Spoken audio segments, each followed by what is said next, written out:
తిరుపతి భక్తుల మరణం పట్ల సిపిఐ ప్రగాఢ సంతాపం తెలియజేస్తోంది. పోలీసు వైఫల్యం, టీటీడీ సమన్వయ లోపం బహిర్గతమవుతోంది. స్థానిక సిపిఐ కార్యకర్తలు సహాయ కార్యక్రమంలో పాల్గొనవలసిందిగా కోరుతున్నారు.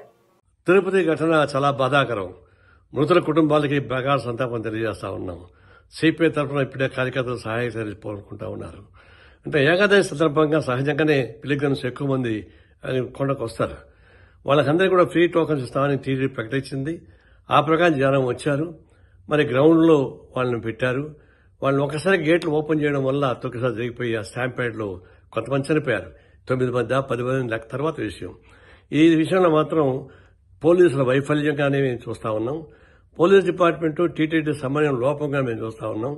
ఈ సందర్భంగా మృతుల కుటుంబాలకి తగిన సహాయం చేయాలని చెప్పేసి, వైద్య సదుపాయాన్ని కల్పించాలని, స్థానికంగా సిపిఐ కార్యకర్తలు చురుగ్గా పాల్గొని చెప్పేసి నేను విజ్ఞప్తి చేస్తూ వారి చనిపోయిన వాళ్ళకి ప్రగాఢ సంతాపం మరోసారి సిపిఐ తెలియజేస్తా ఉంది.